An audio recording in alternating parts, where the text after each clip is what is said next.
The real energy draw is during the training because it requires getting so much big data, petabytes of data, and doing that and running through so many long 100,000 hours over many months of training. That's what the big energy draw is. And so, yeah, Meta and, Zuckerberg and all these places, they're looking where to put data centers under lakes. They're looking into how to build, or partner or buy, nuclear energy and things like that. So yeah, that's the reason why, and that's where the big energy draw is and concern is.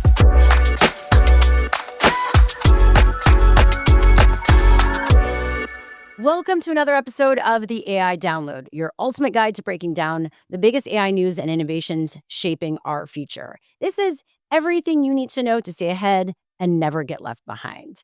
I'm your host, Shira Lazar, the founder and CEO of What's Trending, and I've been covering digital culture, creators, and emerging tech for almost 2 decades. And let's be real, AI is changing everything. So we're going to learn together. That's what this show is about. And a big shout out to our sponsor, Hivelighter, the AI-powered tool that helps you supercharge your reading and research with personalized insights. More info in the captions, the show notes, wherever you are. Now, let's get into what's coming up on today's show. A little tease. AI and energy. It's on everyone's mind.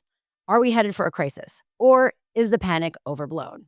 We're also getting into Hollywood versus AI, why Ben Stiller, Mark Ruffalo, and 400 stars are demanding change. And is AI getting anxious, kind of like me most of the time? A new study says ChatGPT might actually stress out under pressure. It's good to know we have something in common. But first, we are joined by a powerhouse guest, Dr. Chris Mattmann, Chief Data and AI Officer at UCLA and former CTO of NASA's Jet Propulsion Lab. He's been on the front lines of AI in education, space, and climate. So we've got a lot to unpack. Chris, welcome to the AI Download. Shira, thanks so much for having me on the show, and can't wait to talk about these topics with you. I know, because we talk on social media all the time, but never like this. So this is cool. Hey, people are listening to us, here just like we are for the first time together. So I know we're all in this, as I mentioned, together. This title you have, what is a Chief Data and AI Officer? And do you think every university will have one soon? Because this is pretty new, right? yeah, sure. There's a handful of universities in the country, about maybe 50, less than 50, who have thought about creating such a position, including areas of the government and commercial space as well. Basically, what the position does, it's a C-suite level recognition that someone needs to help them get their arms around AI. That includes looking at AI technology, doing an inventory of like what exists on the campus, purchased AI, custom built AI, helping them come up with like a governance mechanism that they can regularly review. Hey, when we turn on Gemini, are we, is it mining their data just like it does with emails and things like that? And what are we exfiltrating? What aren't we? What should the policy be in the law school, the business school, things like that? And then how do we prototype, pilot, and experiment, test these tools out, help people out? Everything from Otter AI, helping people with auditory issues to, people in workplace productivity, helping generate content all over the campus. So it's helping get an arm around that, advise the C-suite in that area. Yeah, I mean, it's pretty obvious why any company, industry, school even would need this. But I guess there wasn't a job like this before this. Did you have to apply, or basically you created the role? Well, great question. I mean, so during the last administration, there was a executive order regarding AI safety, but also that established, and the recognition there was that, hey, the big commercial companies were getting ahead of traditionally like the national labs, academia, and places, which used to be kind of the pathfinder for looking at some of these advanced technologies. But the C20 big companies, they were ahead. And so the recognition of the prior administration is not only should there be more interfacing between those companies and governance, risk management, compliance, but there should be this position, that companies and academia and other places should think about hiring, which is a chief AI officer. So I worked on that when I was at NASA, and I knew those roles were coming. And so, yeah, basically that's how I transitioned out. I mean, in a way, I did help write the playbook for that.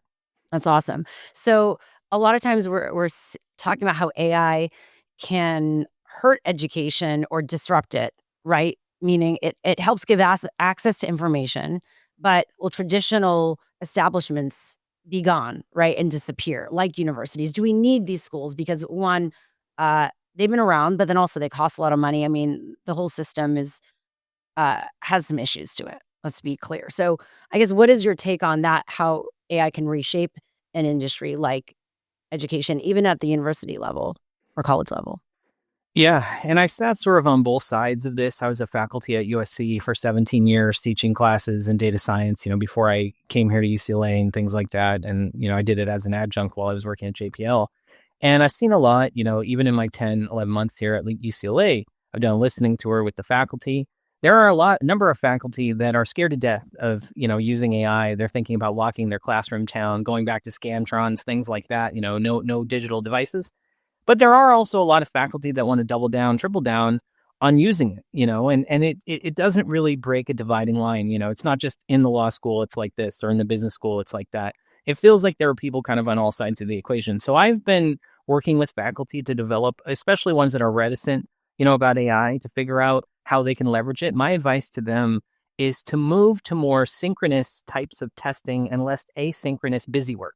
AI really, shines in allowing the students to use it when they're sent off to go do some homework that you can't really supervise or watch. So if you want to integrate AI and you're a little bit more scared to put it in your classroom, have more synchronous testing activities, have more, the theater and the drama kids know this, bring them up to the front of the class with no devices and have them emit what they've learned and knowledge like that. So we've been working with professors to kind of think about that. And sure, you probably know this, every classroom is overloaded with, students, TAs, Yeah. especially in the UC system. So AI can be an enabling scaling technology to allow them to deliver education in a more comprehensive way as long as they know how to use it.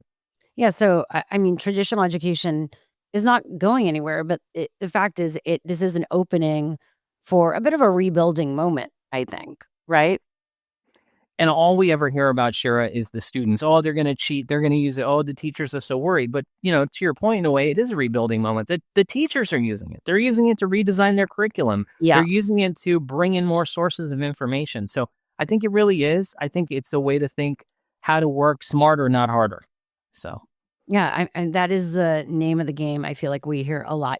So we're gonna get into, of course, climate, energy, how AI is possibly hurting or helping. But we've got some AI stories for you, some AI headlines. Are you ready? Hit me. Hit me with Okay. this. So this is about the AI job boom. According to the Wall Street Journal, nearly 1 in 4 US tech job postings this year are looking for AI skills. So, Chris, does this mean it's time for everyone to start upskilling in AI? And where should people start if they want to stay relevant?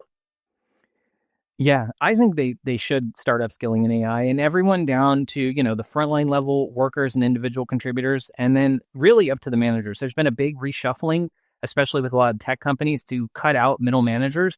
And there's an opportunity in that particular case for ICs to really shine, individual contributors by upskilling. And where should they go? I think they should go to places like LinkedIn, LinkedIn Learning, Coursera, places like GitHub, places like Hugging Face, the open source model and code repositories. Those are places I would go to look for real examples. We talked about this, the middle person, not the man, but the mid-level. What did you say? Mid-level management. Yeah. Mid-level management with Mark Cuban, actually. And I think it's scary. Like the middle class overall, we're seeing the uh, the not degradation, but a lot of these things hurt the middle class everywhere, economically, right? Um, in the job force, I was talking about the creator middle class before with someone else. So when there's disruption and money is an issue, right? There's money moving in different places and away from places. The middle class gets hurt everywhere. Right, so how do we make sure that doesn't happen? And I agree, it's like punching through your own glass ceiling with that and upskilling in many ways. So those were great places to find out some more info and resources. Let's get into AI and anxiety. A study from Yale, Haifa, and Zurich universities found that ChatGPT responds to mindfulness strategies, meaning if it's given stressful or disturbing information, it can start responding with bias, almost like an AI anxiety attack. And I go to AI, by the way, for support, but maybe it needs some support. Chris, should we be concerned? What does this mean for AI's role in mental health? Yeah. I mean, I don't know that we should be concerned. In my opinion, with these models and the things, people call me a kook sometimes, but I say, well, what do you think these models are? They're trained on open source data, all of our literature, all of our books, and they're trained even on some closed source data. purchase data related to web history, other things.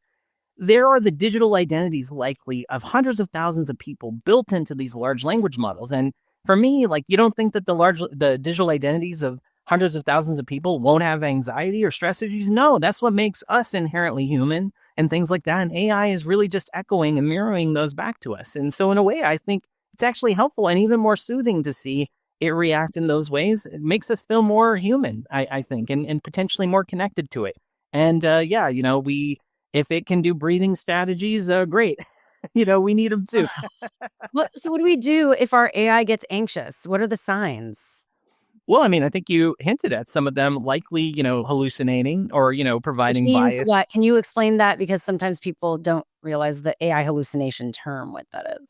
Yeah, no problem. AI hallucination means sometimes it like makes up cases for law and legal briefings that never existed. Sometimes it points you at sources or newspapers that never existed and things like that. It's a system, it's not a perfect system, but Yeah. the thing I like to tell people related to these hallucinations, if you've ever had kids, kids lie all the time. We were all kids once here on this call, and so what did we do sometimes? We tested out. We tried to like assert something very confidently and things like that because we're testing the ability to assert our information. We didn't know it. We're just guessing. Well, guess what? The AI does that too. It's learning. It's making those same types of assertions. So this is why people say fact check what comes out of it, site Yeah. check it, and things like that. That's what hallucinations are.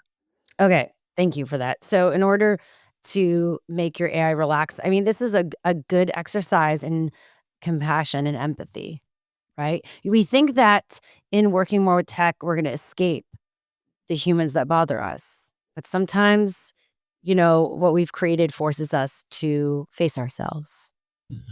Oh, 100% Deep sure. thoughts. And I mean, I'd rather face myself kind of related to this, like you said, make you a more empathetic person. If we talked to AI and it was like the perfect person and wholly efficient and always automated and does everything better than us, I'd be pretty depressed. So, So AI is just like us. It's making us feel like it's more accessible, I guess. Even though in the end we are paying for it, so it's like work. You're still is like you want it to work anyway. Well, speaking of leveling up and how AI is leveling up, Google DeepMind CEO Demis Hassabis, hopefully I'm pronouncing that right, says artificial general intelligence known as AGI, um, AI that can match humans at any task, could be here in 5 to 10 years. So that is wild. Not surprising again, considering how fast things are moving. But can you break down AGI versus regular AI? Because I do think people get confused. yeah, no problem, Sharon. I'll one up that Google Yep. DeepMind CEO Eric Horvitz, the chief science officer at Microsoft, published a paper basically showed that ChatGPT 4, the first part before all the models that they have right now, outperformed humans on 90 plus tasks. And so that's typically what people are talking about on AGI. They're saying, hey, artificial general intelligence is something that on a number of tasks that we would measure humans on, it either does at or above the level. Even if it does at the level that a human does in terms of accuracy, performance, different metrics, even if it performs at the level, that's still better than us because AI doesn't get tired. It doesn't sleep. It doesn't need food. It does, and these types of things. And so that's where people start to kind of scratch their heads. There are these tests. Back in the day, it used to be called a Turing test. Now, again, it's measured, again, by the amount of human tasks that the AI can perform better on. Everything from computer vision, object detection, listening, hearing things, searching for things and these types of activities. So there are some, leaders in the AI space that believe AGI is here already in some cases, or and it's a rigorous debate. I don't know who's right. I tend to believe that there are a number of things that can do better than us already. It doesn't mean that it's human yet or it'll ever be, but it certainly shows early signs of that to me. Is it that regular AI needs prompts and AGI kind of builds upon itself, right? That's a component of it, and you also got to bring in senses. Yeah. Just imagine, hearing like your Google Home or your Alexa. I hope I don't set anyone's off. What that is it's speech to text. Well, that's AI emulating our biological systems, our eardrums, or computer vision, detecting objects with our eyes and things like that. There are models and AI models that do that. So you bring the senses together, you bring in natural interaction, like you're talking about, Shira, and then you bring in the ability to not necessarily be prompted to do something, to do it on its own. To And that's predict it. Yeah, that's where you start to see it. Okay, thank you for that breakdown. So, if this was where we are at today, what's the one task you'd want your AGI to master? Oh, that's a good one. For me, it's already doing things like this. I am someone who enjoys traveling, and there is. I don't speak every language, but there is, these translator earbuds I can pop in my ear, and it will understand, listen, and translate over 60 languages. And Yeah. this device costs about $100 now, Wait, what and is it? The AirPods? yeah, it's called the time kettle. It's called the time kettle device. You can buy these earbuds, and what it'll do is, yeah, it's put in there. Someone's speaking Spanish. I can hear it in English. I can even talk to them in English. I can give them an earbud. It'll translate it back to Spanish. So um, to me, AI at the edge in those activities, that's what I'm really excited about. It's not necessarily the big models and the LLMs and everything on people's desktops. It's at the edge in personal devices and wearables. I love that, and it's called Time Kettle, Yeah, right? So you said? it's a time kettle device. Believe it or not, these Meta Ray Bans I'm wearing here right now, they also have a similar functionality in it. I could tell them to begin a live translation right now, and they're putting those types of functionalities into them as well. So this goes back to education and kind of what I didn't get at previously when we were talking about the future of education. I love this because obviously it makes it easier, better, more accessible to do everything. But then are we making ourselves more stupid because we're not forcing ourselves to learn things? It's just all there for us. It's a great point. It's having us learn or have time. I always talk about, like, time as the finite resource. Time's Mhm. something no one can buy, no one can get it back. Things like this, and so you only have so much time on this earth. And so, given that, what do you want to spend your time on? What these do is that they suggest that, hey, maybe, the rest of my life, I mean, I always wanted to learn sign language, I always wanted to learn Spanish. I never did, so now I can focus on doing something else and I can still benefit, from those types of things. And so that it just allows me to spend my time and people's time in a different way. So, Yeah, yeah, again, are we gonna have experts still? I guess we will because based on your passion points, there's just a different way of learning, right? Like for me, I'm an immersive learner. So I know I learn through creating content, meeting people. Like it needs to be a bunch of things at once, not just reading a book or listening to one podcast, right? yeah, yeah. I'm jealous of anyone who can do that. And I know folks who can do that. But I do think it's gonna really test our ability to retain information and figure out how to get that out there, but then also might change, like, yeah, where we put our attention and what we decide we wanna be an expert on. That's exactly right. I mean, sure, you could probably ask and take a survey of, 17-year-olds right now and ask how many of them know how to change a tire. And you could ask, did the world stop? Because that's a very low percentage. The answer is no. But it's because that certain things have been commoditized, in other ways. I'm not opining on whether that's a good thing or not. I think probably more kids should know how to change the tire, probably help a lot of their friends out when they get stuck on the road. But, society has decided that that's not something that that we can go on even with that. People calling either a tow truck or their mom for even simple tasks like that. It's been commoditized. So it's the same concept. It's the same concept. It's not that people won't go do it. There are still people that go learn how to change tires. It's just not commodity. Like everyone, if you roll back the clock 40 years, people knew how to change the tire. Pretty much the percentage was very high. Not anymore. I So feel that is underrated, right? I think that people that know how to do those things or know random facts, they will be the life of the party. Like, they're the people that are gonna get more partners, hookups, everything, because no one else everyone's gonna have to look and Google or AI chat things to get information, or then it's gonna be like that South Park episode where, uh, you know, everything that the person like, they were talking to their girlfriend, one of the characters, and AI was just responding for them, and then, yeah, we're all AI bots, we don't even know what conversations we've had, what is real anyway. Downward spiral. Should we move on? Probably. Uh, I'm Sicilian, so cooking's where I draw the line. My wife likes my cookings, and I love hers. So there's always gonna be one thing, right? Let's move on to this headline. LiveScience.com reports that OpenAI researchers tried to stop AI from lying and cheating by punishing it. But instead, the AI got sneakier, learning to scheme in secret instead. So this sounds like a movie. Chris, how do we actually prevent AI from misbehaving? I think people would be very surprised at what these large language models have actually learned. No one could actually tell you. If you drag Sam Altman on your show or Musk or any of these people, they, everyone thinks they're smartest people in the world and they're brilliant. But at the same time, even their big teams of people don't know exactly what the AI has learned. Like their explainable AI is something that the government, DARPA, other places have invested hundreds of millions, billions of dollars on, and they can't tell you what we're still studying. We still only understand 10% of the brain. So given that, am I surprised that AI will try and evade punishment or do things? No, because it's learned the inherent somewhere in literature, somewhere in our online digital food Yeah. and data we gave it has avoiding those things. So how do we teach it not to do those? We give it a system. Like we have rules and checks and bounds, and we try and enshrine in it what we want it to do. We do it responsibly and, define what the principles of that are. The same way we do with kids and other things. So that's why those frameworks for responsible AI, ethics, bias, things like that are so important to continue to kind of teach it, to use, and to put those guardrails around. Yeah, this is where the robot moment could happen, where it's like if it's starting to learn how to scheme and it will listen to us, how do we know? Yeah, Terminator vibes won't happen.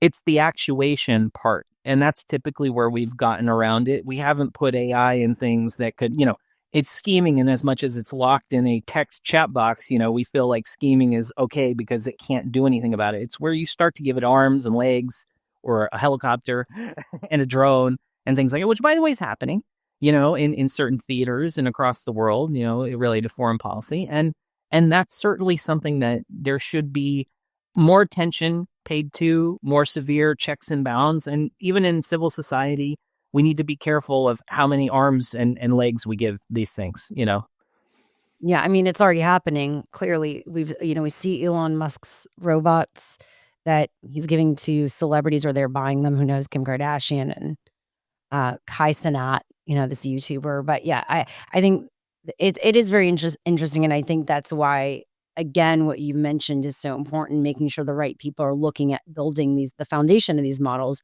so we're creating supportive systems that won't hurt us or themselves. Like I don't know. Like I guess that's under the ethics bucket, right? Yeah, it's under the ethics, the Or model training, the yeah. evaluation of what it predicts and Okay. things like that. Yeah, it's sort of the whole pipeline, Shira. And I'll tell you, even the Optimus bot and the Tesla things. I mean, I think some of these things are very interesting, and I think whether Musk did it or not, someone would. I think the thing that we forget sometimes is that some of our adversaries are much further. They have less ethics than us in some places, and unless we experiment with some of these things, and try.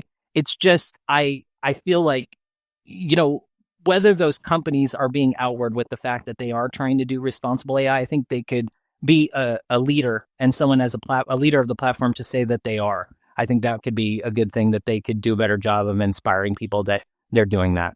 Or should we have like a global group that then oversees all of these companies so there's a bit of consistency? What is your take on that? Oh, and so glad you dove into that. This is a passion. I'll try and not spend too much time on my soapbox, but here's my problem.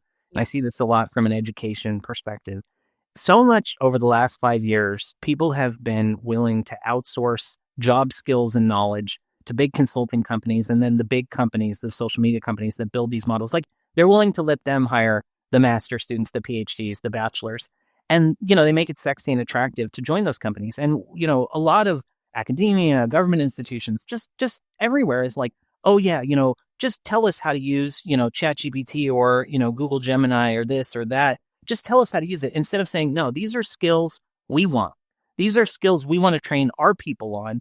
This is a protected category of job. We used to say that at NASA. We used to say GIS, Geographic Information System, was a skill we wanted to have, until it became commodity. And there was a lot of partnership with ESRI, which provided those skills and capabilities. Here, I feel like we've thrown the baby out with the bathtub. We've been like, oh, AI is hard, so we'll just let them do it. And that's the problem, is if we just let them do it, they're going to continue doing it, and then we don't have those skills, and we're on the outside looking in of any influence. In my opinion, the way I would advise the administration now is to declare that, certain AI jobs and skills, the government is going to invest in them, for the government to build internal capacity, academia needs to invest and realize, no, we're not going to outsource this to all the consulting firms or the big companies. We want those skills here. And, in other words, don't let the tail wag the dog. If we continue to do that, we're going to Yeah. be in the situation we're in. So I mean, I don't see that happening anytime soon necessarily, but we'll see. Unless you know something I don't know. I don't know. I'm You not think it's I gonna happen with this administration? Again, but I think that because this is such a global platform, doing it between countries also could get tricky. So, Well, I see a lot, at least, I'm still active in the research community. And I see, under times of duress are when people really come together and really innovate. They always talk about like, what are the best companies? The best companies are made during times of depression and XYZ. So I think there are a lot of people that agree, with the position that I'm putting out there and that have seen, that like managers like myself who have been like, why do we got to pay all these consulting companies when we used to have these as like internal roles and things like that? And so yeah. that's the platform, that I don't care who's listening, listen to me, government or whoever, but that's what we need to do if we want to make things better, in my opinion. Yeah, got it. Well, speaking of people coming together, Hollywood versus AI. Variety reports that Ben Stiller, Mark Ruffalo, and over 400 Hollywood stars are urging the US government, yeah, that's there too, and we'll see if they do anything to stop AI companies from exploiting copyrighted work. So is there a fair model here where AI and creatives, Chris, can coexist without these endless lawsuits? Well, a lot of those lawsuits are unsettled. So that's the problem right now, Shira, is that a lot of those Mhm. lawsuits are unsettled. And I used to say 3 or 4 years ago, before all of this, I said the best job in the next decade is going to be a lawyer because they're going to settle a lot of this. Because right now, and what does it go back to? I'm going to approach this from a teaching perspective. Altman, Elon, all of them, they can't tell you what's in the middle of those models. They only know the source intellectual property that goes into it. And by the way, people consider that intellectual property. They don't want to tell you. The only way they'll tell you is by suing and making these lawsuits. And then the outward part of the model, which is the predictions and the things that it does. So a lot of the litigation is around that right now. And because that's unsettled and because it's kind of like, remember Mark Zuckerberg briefing Congress and it was like, what are they talking about? Oh my god, They, it was so yeah, awkward, yes. it was awkward. That's what's happening now because a lot of the federal judiciary in which these are being litigated in, they're, not everyone's going to sit there and learn Java and, XYZ to understand what this is going on. So a lot of it is educating. A lot of it, some of these cases have to be decided. And I understand why Hollywood is trying to do this because it's very important to them because we have such a potential right now to, scan people. I heard, saw the Marvel actors were scanned and there's such a potential then to use it. Who was it? One of my, people I idolize, Downey Jr. says, you'll never use my, avatar, right? As long as I'm alive and I'm going to create a company to make sure you don't after and blah, blah, blah. So I get it. It's just a lot of this stuff has to be decided by the courts and juries. Yeah, but like, all right, so how would it work though? Would it be that we do hunker down on these models and see where they're pulling from, and then they can track through some sort of mechanism? I'll bring up blockchain here, which is a ledger that allows us to transparently track things, right? And then kind of like that becomes a way to pay or people or platforms, whoever own that piece of content for how much it's scraped. Does that even make sense as a financial model? Is it possible? It is totally possible. And, for whatever it's worth, whereas, I think the implication about whether something could happen in this administration, I think this administration alternatively is very in on blockchain and crypto and Yeah, things we like know that. they're into Yeah. crypto and meme Yeah. coins too. Yeah. So that could But yes, be a potential opportunity, right? There, because ultimately, like you said, blockchain is something that, can verify it's a platform. I think where the misnomer about blockchain is there's only one or two. There's Ethereum and Bitcoin, not realizing there's software that implement these platforms that even open source software like IBM yeah, Hyperledger that you could implement some of these things on. So what has to happen to mhm, directly answer your question is that we need to understand what data is trained that these models are trained off of. And the only way, because companies are declaring that that's intellectual property right now, is a lot of these things are leading into lawsuits and discovery in which you yeah. find those things out. Well, And that's got to continue to happen. Reuters won their lawsuit. I know there's others that are, in court or figuring it out. I think that at this point, some of these bigger companies, unfortunately, either didn't think about this or they thought they would get away with it. And we'll see the repercussions of that.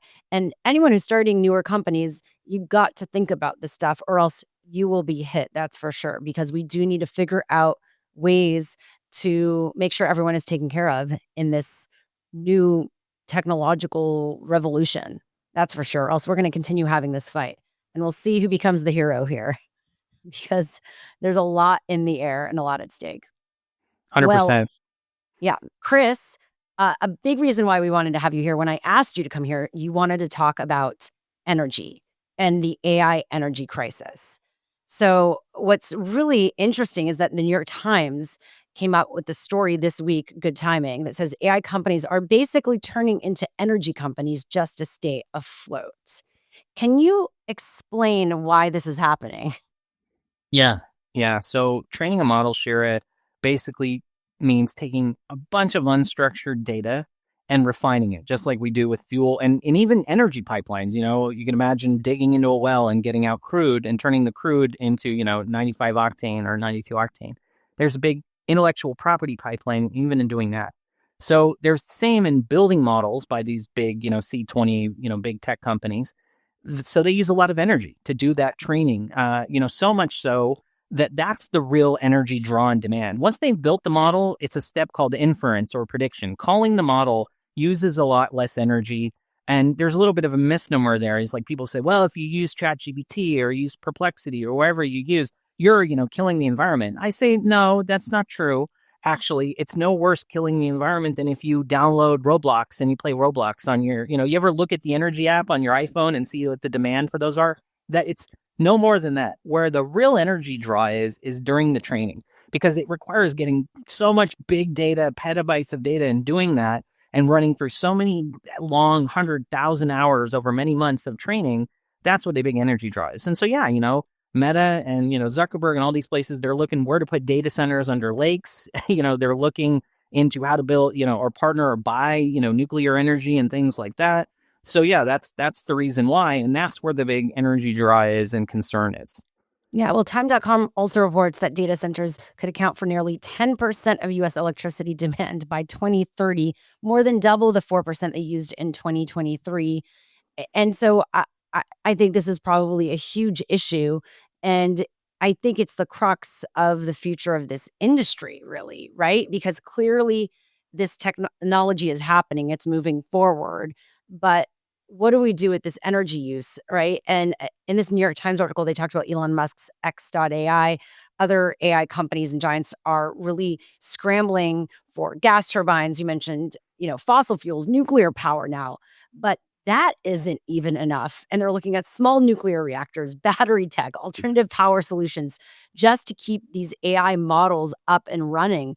So I guess, is this a crisis? I mean, it seems like it, right? Or is this more just a scary narrative that is being pushed?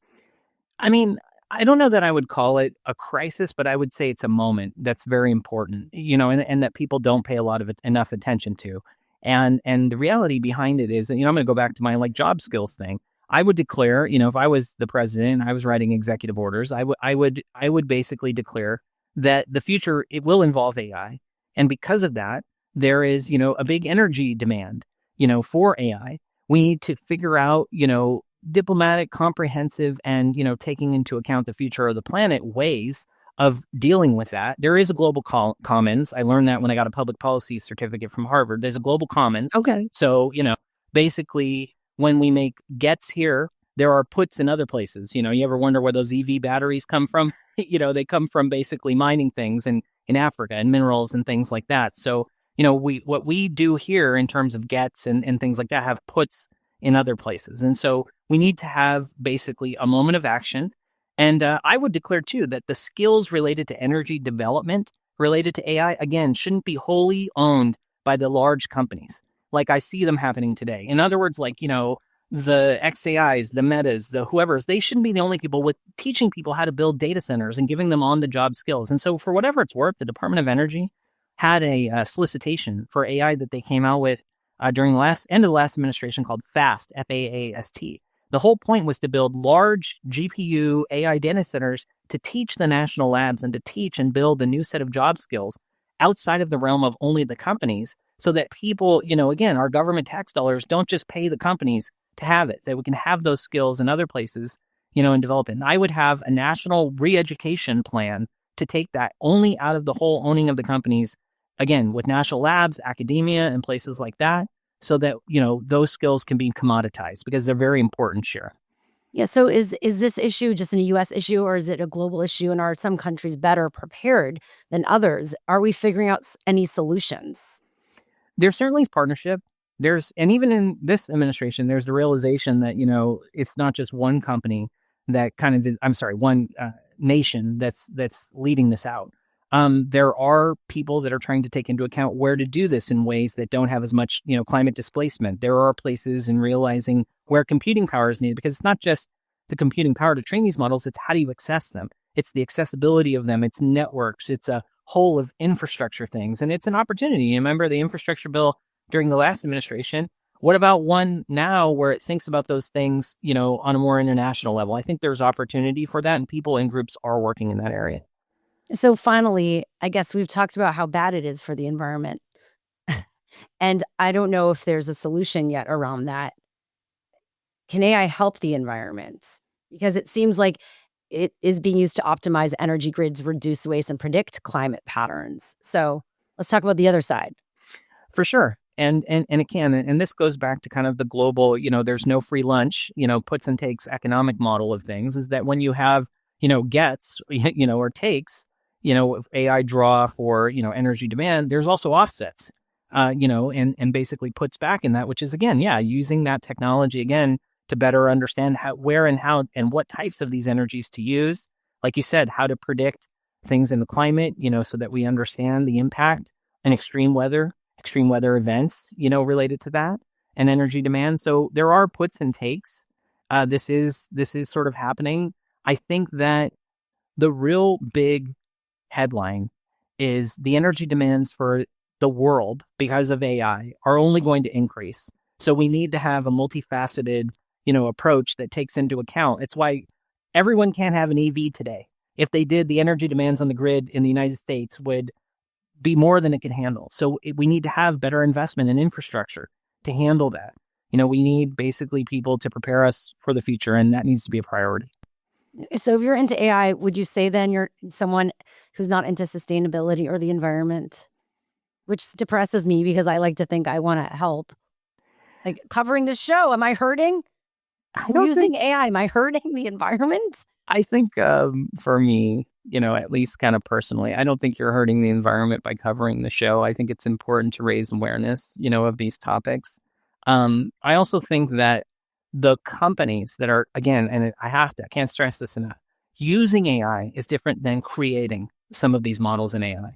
So the companies that are creating them, if we don't feel like they're doing it in a way that's properly regulated or that takes into account some of these concerns and policy concerns, for people, those are the places I would focus on. I wouldn't focus on academia. I wouldn't focus on the media per se, because the demand and draw for it related to using AI is so much less than creating it. And that's where I would turn my attention to. Okay, so I guess we need better clean energy or ways to do it versus the ways it's happening now. I just want some wrap up solution, but maybe there's none.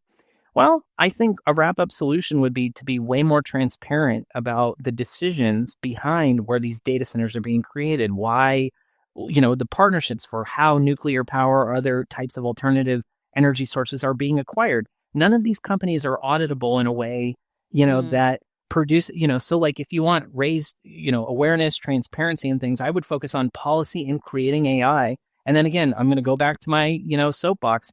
The skills that are associated with creating AI should not be solely owned by these companies. They need to be pushed into academia, trained, brought out in the national labs, whole of government, so that these are good jobs that you don't have to work at a Meta or a Google or whatever to get the skills for that, because everyone's going to need it.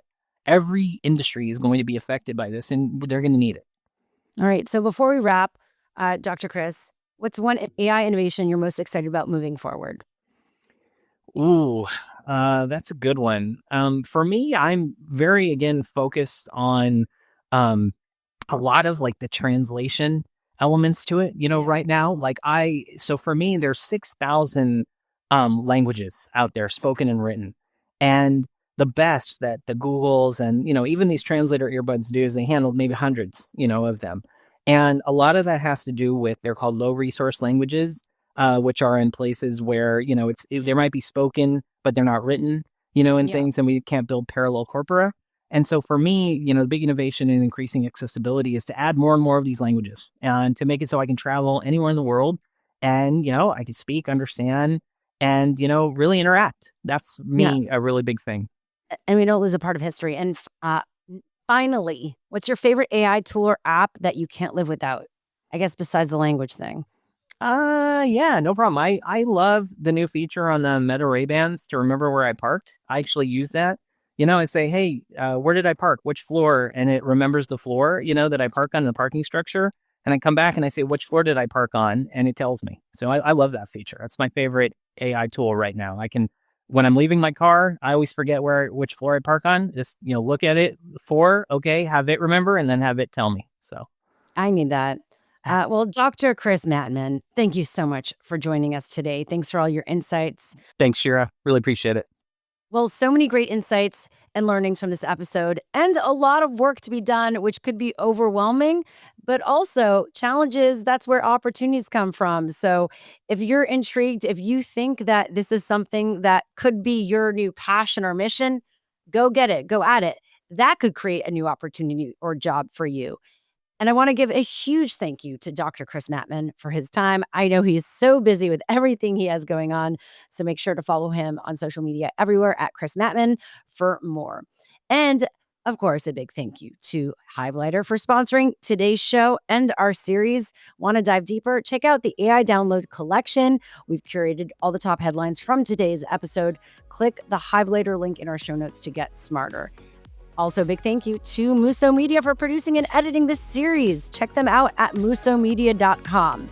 If you love this episode, subscribe, rate, and share. It helps me keep growing the show independently and means a lot.